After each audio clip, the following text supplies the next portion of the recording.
powered by the Inside the Birds podcast. Now, live from inside the Matt Black Kia Studios, this is Football at 4. Football at 4 is powered by the Inside the Birds podcast with Adam Kaplan and this guy right here, Geoff Mosher, on a Mosher Monday as we take a look at some Eagles OTA news, some stuff happening over at camp, a lot of conversation over the weekend about this team, and they're back at OTAs today, tomorrow, off Wednesday, back on Thursday. And the Inside the Birds guys dropped a new podcast, which is fresh and out the kitchen right now. Geoff Mosher's in the house. What's up, buddy?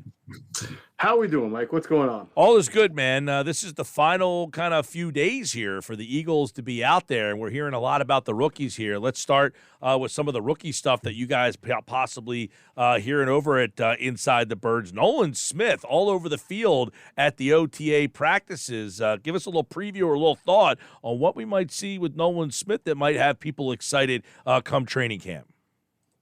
Yeah, I mean, I got to see it for myself last Thursday's open camp. And the point I was making was that if you remember his introductory press conference, he talked about no matter what you get from Nolan Smith, you're going to get 100% of his effort, relentless type of player, someone who practices as hard as he plays. And when you were watching the actual scrimmaging part of practice, which was really like, I would call it a 6-on-8, it would be a quarterback and skill position players versus a defense that didn't have interior linemen. So 2 edge rushers, maybe a linebacker or 2, and then a back end coverage.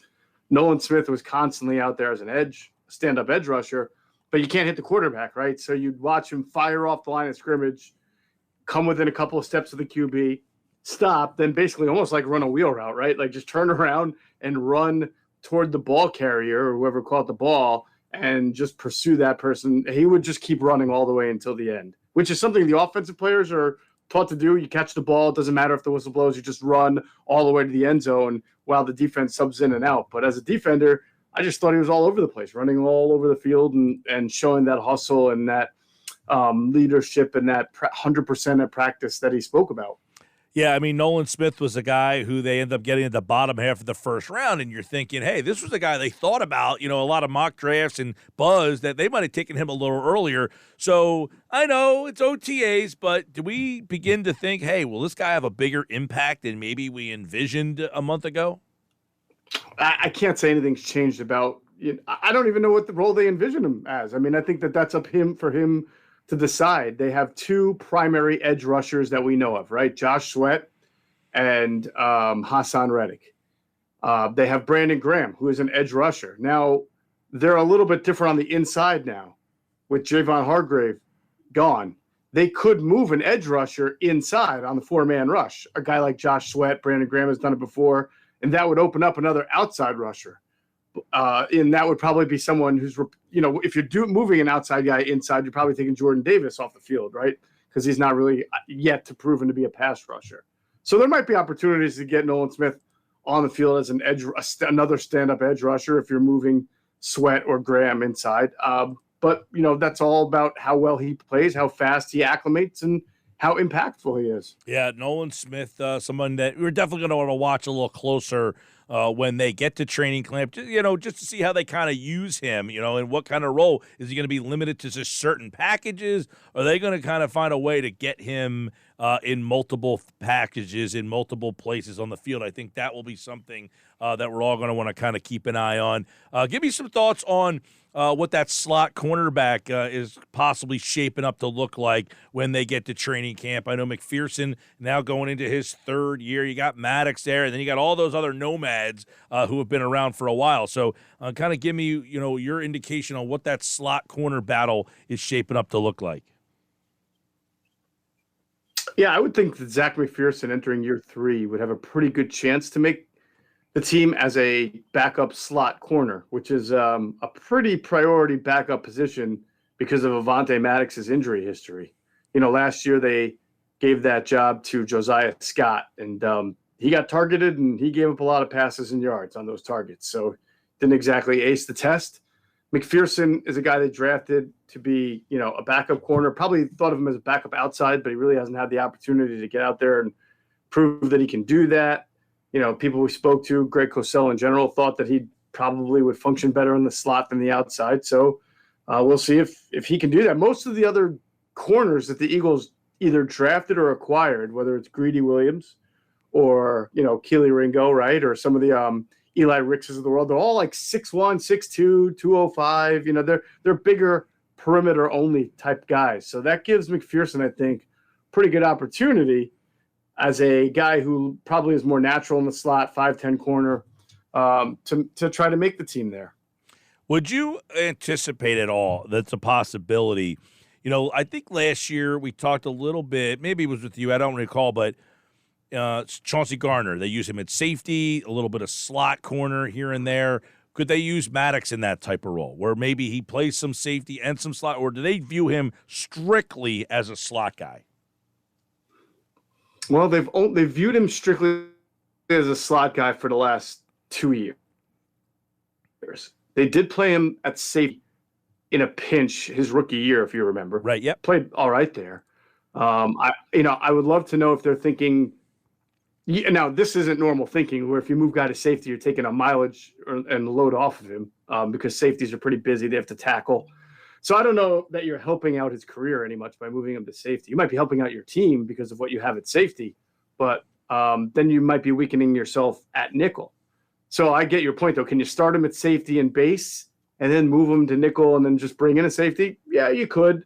Or I'm saying, and that's where I go to a guy like McPherson. If somebody jumps off the page and says, "Hey, we trust this guy enough that we can," Greedy Williams, we trust him enough that we could play him in the slot, and that allows us to use Matt. Because I think Maddox, they put him there because they trust him in that slot, and they had other options at safety. But we know that safety is not a spot that has a definitive answer jumping off the page at you right now. And I don't know that Maddox is any better than the guys you already have there because he's unproven.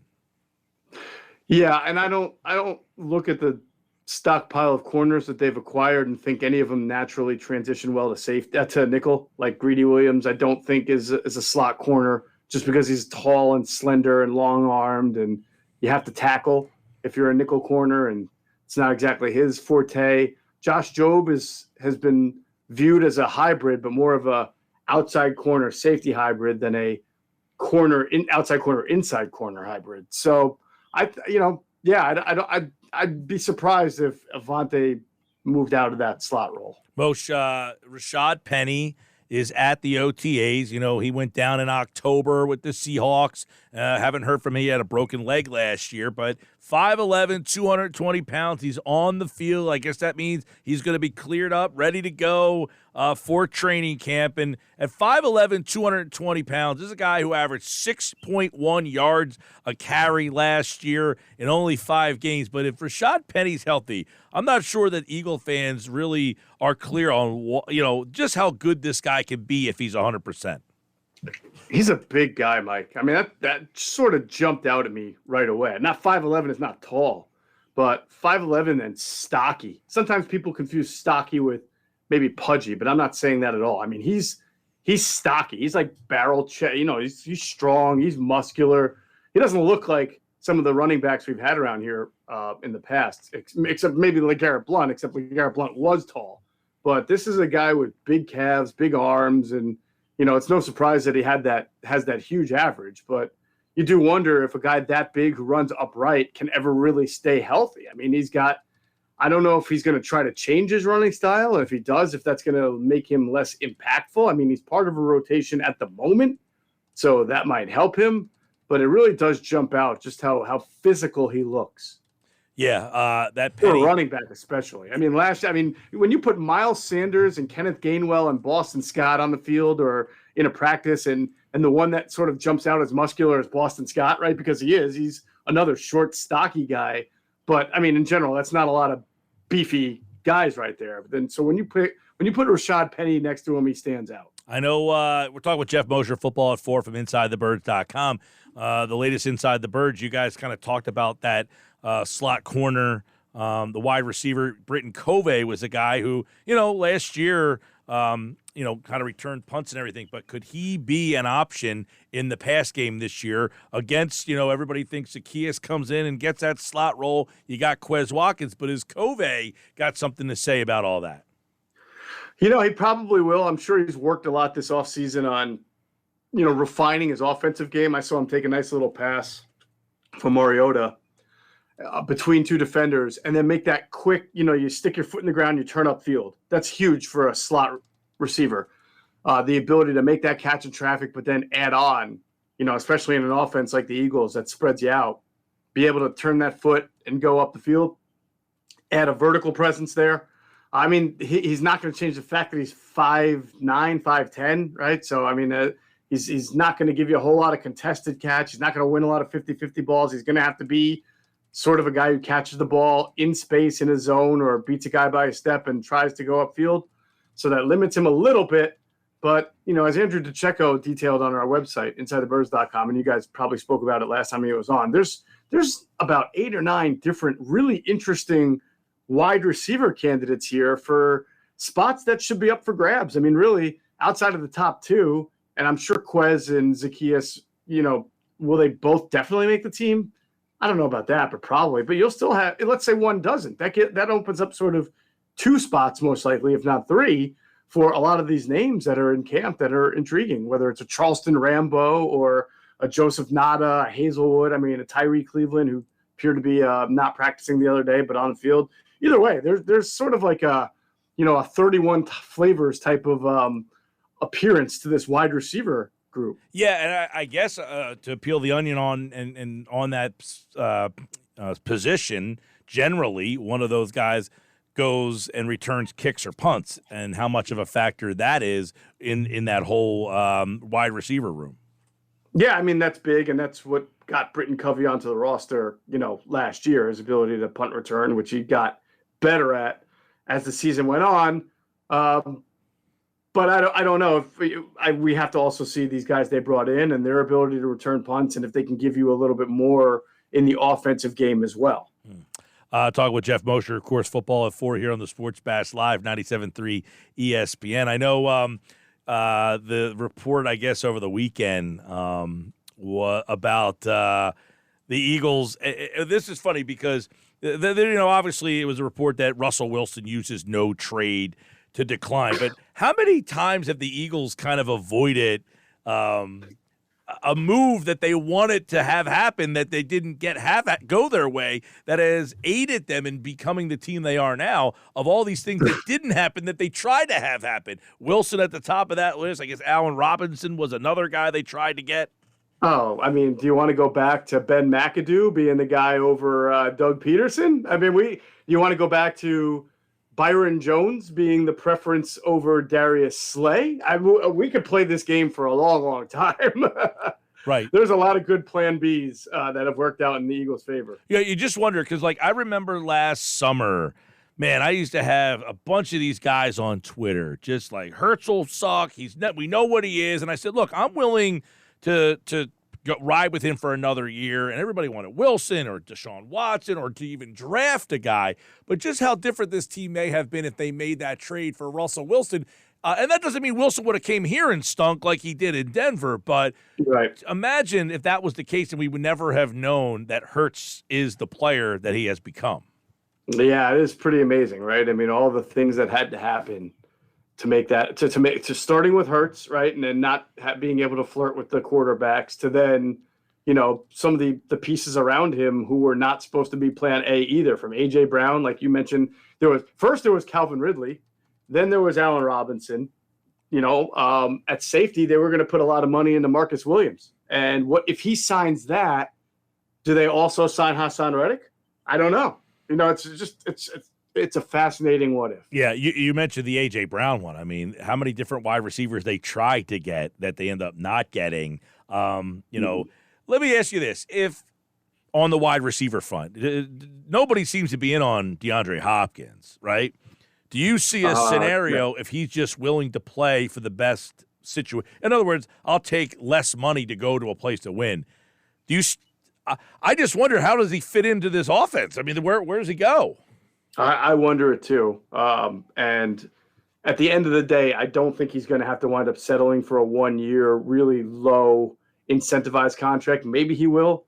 And if that's the case, then he's probably going to want to go to a place where he can catch, at least 55, 60 balls, and that might not be with the Eagles. If he's just ring chasing and willing to play for a little bit of money, then that makes sense. Well, there was some thought over the weekend. We don't see that as much in the NFL. Yeah, there was some thoughts over the weekend. Like, we'll see how realistic he is about winning, because I guess Kansas City might have interest, but they don't have any money to spend to get him. So if he wants to go to Kansas City to try to win a ring, all right, you're going to have to take considerably less amount of money to do that than, say, some other team that might have more money to pay you to go there.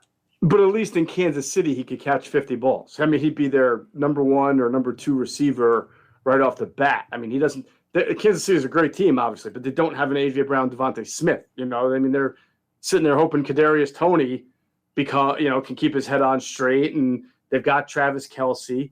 He'll occupy a lot. And they drafted Sky Moore last year, and they drafted another receiver in the second round this year whose name's escaping me. So, I mean, they have a lot of guys the Justin Rosses and everything, but they don't have a lot of all-pro proven guys other than Kelce. So I would think DeAndre Hopkins could say, all right, at least if I'm taking less money, I'm going to a place where I'm going to be very productive and then give myself a chance to be a very coveted free agent the next year. Yeah, even if he walked in and said, I'll play for the Eagles for free, that sounds great. I just don't know, is there enough balls for him with A.J. Brown, Devonta Smith, who's a slot guy out of that crew? They'll figure that out. If he wants to play for league minimum, and if he says I want to play for the Eagles, they'll work that out. Yeah, because you also got to keep in mind you have Goddard in this offense too that needs to get involved too. So I still think it's pretty far-fetched for the people who are wondering about Hopkins, who still does not have a team.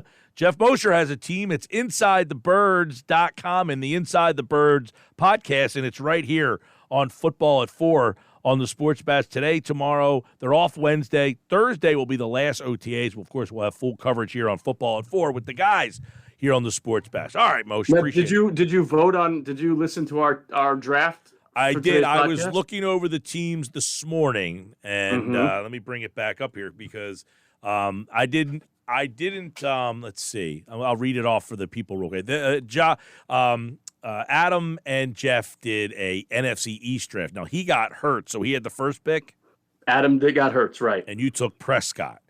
Yeah, I didn't take Prescott second, though. I mean, I smartly built up my offense, knowing that he can't take another quarterback, right? I literally took Dak Prescott last and just built up my offensive line and wide receivers. Right, so Adam has Hurts, Saquon, McLaurin, Devonta Smith, Brandon Cooks, and then Goddard as your skill players. You have Prescott, Pollard, A.J. Brown, C.D. Lamb, Dotson, and Waller.